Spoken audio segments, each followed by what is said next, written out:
অন্তর্বর্তী সরকারের উপদেষ্টাদের বিরুদ্ধে দুর্নীতি থাকলে তা স্বাধীনভাবে তদন্ত করবে দুদক। তদন্তে কোনো বাধা দেবে না সরকার, এমনটা জানিয়েছেন প্রধানমন্ত্রীর তথ্য উপদেষ্টা ডাক্তার জাহেদুর রহমান।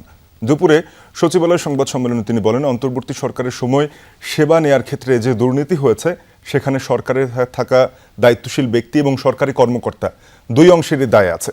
উপদেষ্টা জানান, ব্যাংক আইনের একটি ধারা নিয়ে সমালোচনা ছিল, সরকার সে ধারা অধিবেশনে পরিবর্তন করেছে, যা গণতন্ত্রের প্রতিফলন। ডাক্তার জাহেদুর রহমান বলেন, খাদ্যের মজুদ বাড়ানো হয়েছে, এর ফলে মূল্যস্ফীতি নিয়ন্ত্রণে থাকবে এবং কৃষকরা দাম পাবে।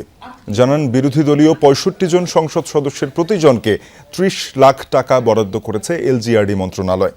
এছাড়াও বজ্রপাতে প্রাণহানি ও ক্ষতি কমাতে ১৫ ঝুঁকিপূর্ণ জেলায় বজ্র নিরোধক দণ্ড ও ছাউনি তৈরি করার সিদ্ধান্ত নেওয়ার বিষয়েও জানিয়েছেন প্রধানমন্ত্রীর তথ্য উপদেষ্টা।